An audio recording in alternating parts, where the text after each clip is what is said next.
My name is Elaine Murphy, and the first sign that my role in my son's life had quietly expired came wrapped in cream-colored cardstock with gold embossed lettering.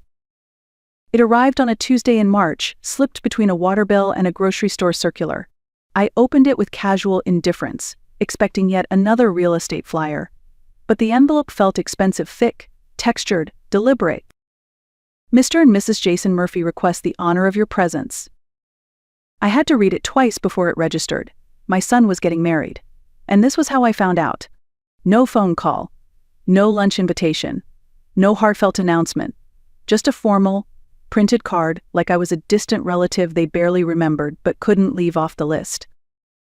I stood in my kitchen, the invitation resting beside a stack of overdue bills. Jason was 28 now. He lived in a downtown high-rise condo with floor-to-ceiling windows and valet parking. I'd seen it once, briefly. He worked in tech and made more in a month than I did in 6 working insurance claims from a cubicle that smelled like old carpet. Barbara, his fiancée, was polished and poised. I'd met her only twice, once at brunch, once at Christmas. She looked around my apartment like she was afraid to touch anything, like poverty might rub off. The wedding was scheduled for June 15th at the Magnolia Hill Country Club. Black tie optional, it said in small print. I didn't own anything that qualified. My best dress was navy blue, 5 years old, and bought from the clearance rack for Jason's college graduation. Still, I held the card gently. My fingers traced the gold lettering, heart wavering between pride and rejection. I was invited, technically, but I had never felt more like a stranger in my son's life.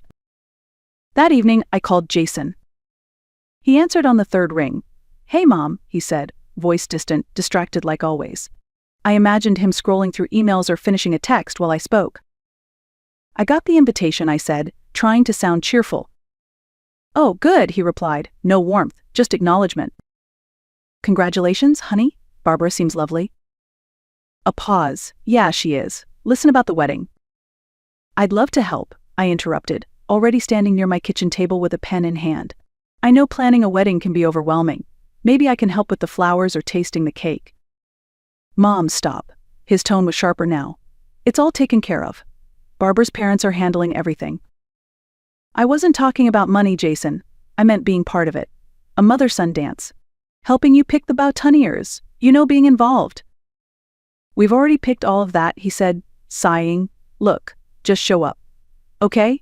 Wear something nice, but not, too conservative. Barbara's family is kind of traditional."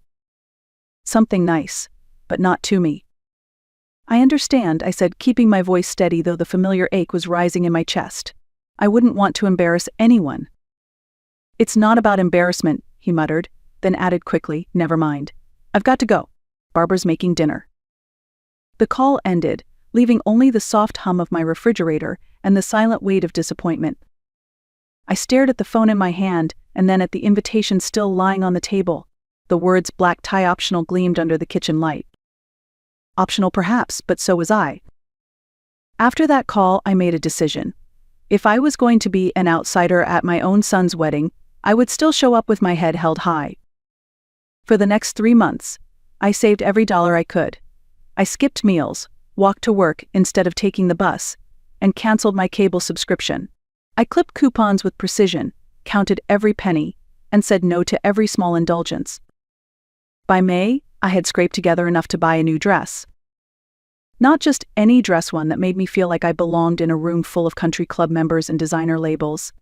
I chose a deep emerald green gown, simple but elegant, from a department store I'd never dared to enter before. It cost more than I'd spent on myself in years. I bought matching shoes, low heels, silver accents. I had my graying hair professionally styled for the first time in over a decade.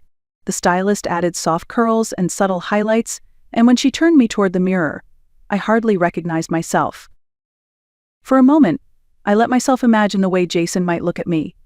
Maybe there'd be a flicker of surprise. Maybe he'd tell me I looked beautiful. Maybe he'd introduce me to his in-laws with a glint of pride. That morning, standing in front of my bathroom mirror, I touched the neckline of my dress and breathed deeply.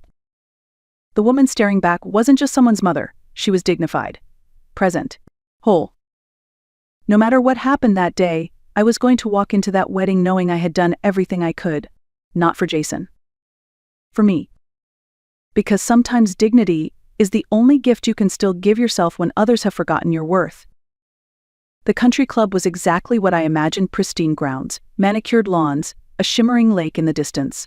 Luxury cars lined the circular drive, BMWs, Mercedes, even a few Teslas. I had washed my 15-year-old Honda Civic the day before, hoping it might blend in.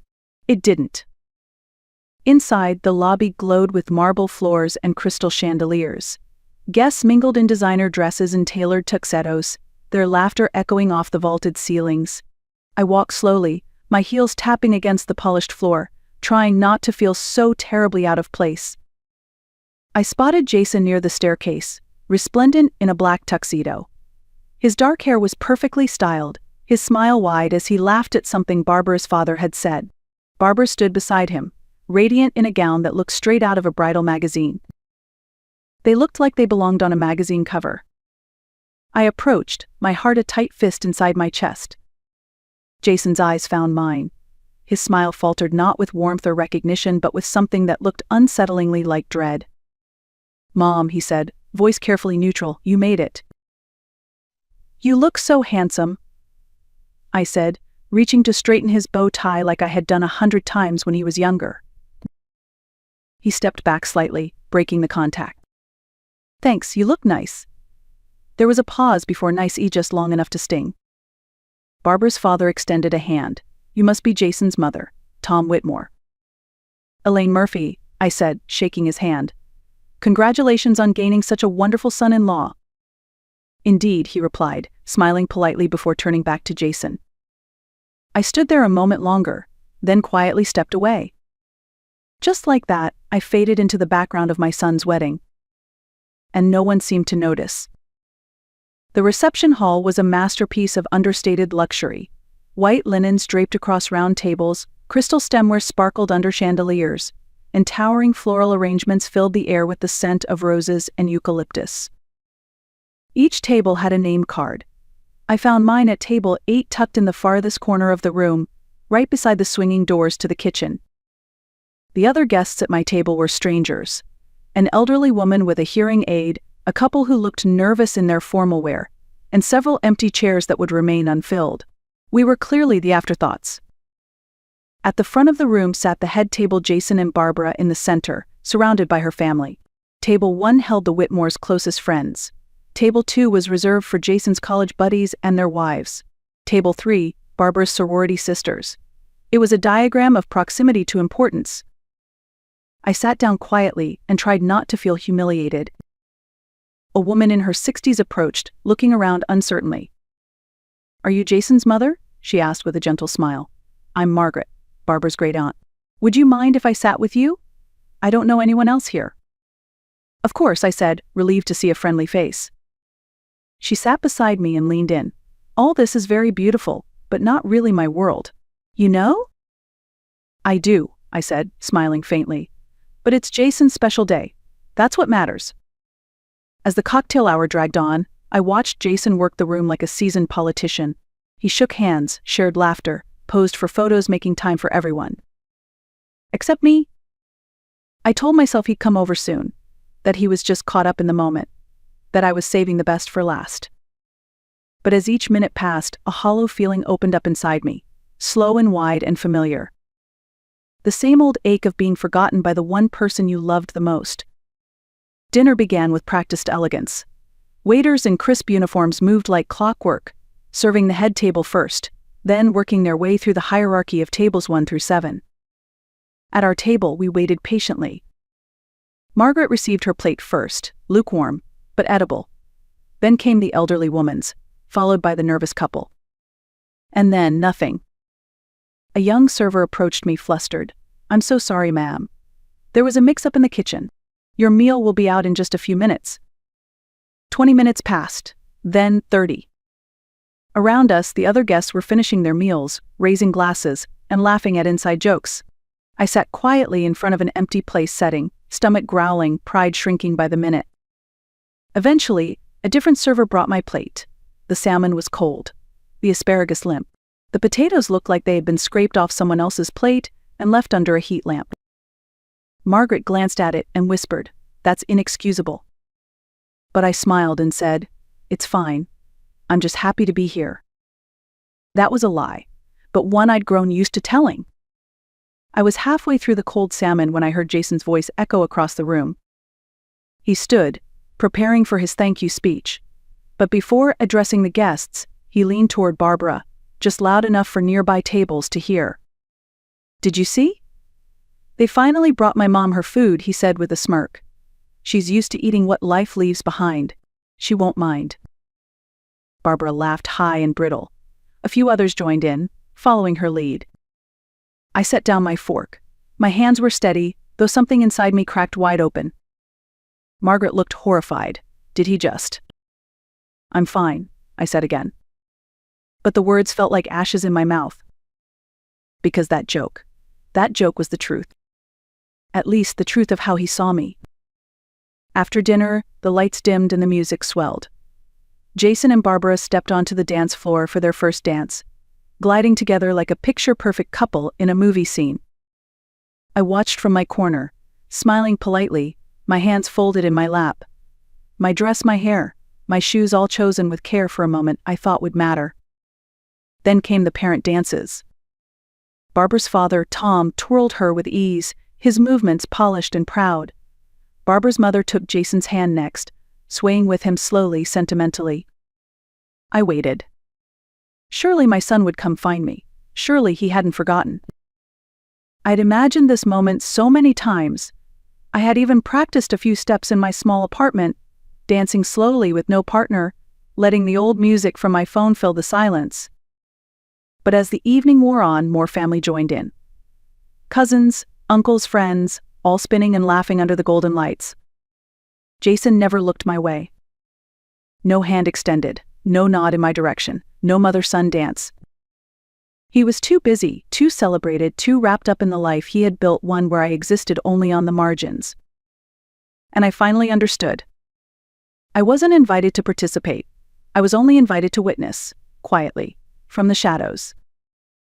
Margaret leaned over and whispered, "Are you all right, dear?" I looked at the laughter, the swirling gowns, the man who used to be my little boy, now dancing through a life that had no room for me. For the first time all evening, I felt entirely clear. "I'm perfect," I said. And for once, I meant it. I stood, smoothed my emerald dress one last time, and walked toward the exit. No one noticed me leave. Not Jason. Not Barbara. Not a single soul. Back home, the silence felt different, like something had finally settled. I hung my emerald dress in the back of the closet, changed into jeans and a t-shirt, then sat at the kitchen table with my laptop. And I began to write. Not in anger, not in grief, but with a clarity I had never known before. Jason, I'm writing this while your wedding is still fresh in my mind, though I suspect the parts I remember will be different from what you'll choose to keep. Your comment last night, about me being used to eating what life leaves behind, wasn't just cruel. It was honest. And that honesty gave me something I didn't expect: perspective. You're right, Jason. I have spent years accepting leftovers. Leftover time, leftover attention, leftover respect. I taught you without meaning to that it was acceptable to treat me as second best. I accepted scraps and called it love. But not anymore? Effective immediately, I'm ending all financial support. That includes the $500 monthly deposits you thought came from a trust fund. There is no trust fund. That was me working overtime, skipping meals, delaying my own life so you could build yours. I'm also canceling the credit card I opened in your name, which you've used for car repairs, flights, and vacations. And I am selling the house, the one you assumed would someday be yours. It's worth approximately $340,000 in today's market. I'll be using that money to travel, to rest, to live. You once asked why I never remarried. The truth is, I was too busy being your mother to be anything else. I poured everything I had into raising you, thinking someday you'd love me not just as a provider but as a person. I was wrong. This isn't a punishment. This isn't revenge. This is me finally choosing to matter to myself. I hope your marriage brings you joy. I hope one day you understand the difference between being loved and being respected. You'll always be my son. but I will no longer be your safety net. Mom. I read the email 3 times before hitting send at 3:47 a.m. No dramatic punctuation. No hidden messages, just the truth. By noon, Jason replied, "Mom, what the hell is this? Are you having some kind of breakdown? I think you misunderstood what happened at the wedding. It was just a joke. Everyone was laughing, not just at you. You're being way too sensitive. Can we talk like adults? Selling the house is insane. That's my inheritance you're talking about." Dad would roll over in his grave. "Barbara thinks you might be having some midlife crisis. She knows a therapist who specializes in women your age. Let's talk on Sunday. I'll come over." I didn't reply. By Friday, I had changed my phone number. Saturday brought a second email, shorter and sharper. "Mom, I've been calling for 2 days. Pick up your phone. We need to talk about this house before you do something stupid. I talked to a lawyer. You can't just cut me out of my inheritance. Call me back." I forwarded that one to my realtor with a short note. "Please expedite the listing process." By Tuesday morning, the house was on the market. By Thursday, we had 2 offers. I accepted the higher one, $15,000 over asking price, cash, 30-day close. Sunday came Jason's final message. "You win. Whatever point you're trying to make, congratulations. You've ruined our relationship and embarrassed me in front of Barbara's family. I hope it was worth it. Don't contact me again." I printed it and placed it in a folder labeled evidence, not for court, for memory. The closing was scheduled for July 20th. I put down deposits on a furnished apartment in Savannah and a month-long bed and breakfast in Vermont for the fall. For the first time in 30 years, I was making plans that didn't revolve around Jason's schedule, his needs, or his approval. The woman who raised him had done her job. And she was finally free to do something else. To live. Savannah was warm when I arrived, not just in temperature, but in spirit. I rented a small apartment 4 blocks from the river, on a quiet street where people still nodded hello. It wasn't glamorous, but it was mine. I took a part-time job at a local bookstore owned by a woman named Rita, who hired me on the spot after our 10-minute conversation. "You seem like someone who understands that books are more than merchandise," she said. She was right. I spent my days surrounded by stories. I spent my evenings walking along the water, eating simple meals, reading on a second-hand porch swing I'd picked up at a yard sale. For 3 months, I didn't hear from Jason, not a call, not a letter, not a sign. Then, one Thursday afternoon in October, Rita handed me a note. "Some man called looking for you," she said he was your son. He sounded desperate. I folded the message and tucked it into my pocket. 2 days later, Jason showed up in person. He looked smaller, thinner, with dark circles under his eyes. His expensive shoes were scuffed. His voice cracked when he said my name. "Please," he whispered, "can we talk?" I told him I got off work at 6. The cafe next door closed at 7. He had 1 hour. That evening, I sat across from him as he stumbled through an apology, his words carefully chosen, rehearsed. "I miss you," he said. "I miss having a mother who believed in me." "I did believe in you," I answered, "but belief without boundaries isn't love. It's enablement." He asked how to fix it, how to start over. I told him he couldn't. Not because I hated him, but because I had already left. He just hadn't noticed until the benefits stopped. As I walked away from that cafe and into the soft Savannah night, I didn't look back. I had spent 30 years accepting leftovers. Now, I was building a life where I set the table. And this time I was choosing where I sat. If this story moved you, if it reminded you of the silent sacrifices so many make in the name of love, then let's talk about it. Have you ever given so much of yourself that there was nothing left for you? Elaine's journey wasn't about revenge and anger. It was about reclaiming dignity. About finally saying enough. If you believe in boundaries, in second chances for yourself, not for those who used you, then like this video, share it with someone who needs it, and leave a comment below. Because sometimes the most powerful revenge is simply choosing yourself.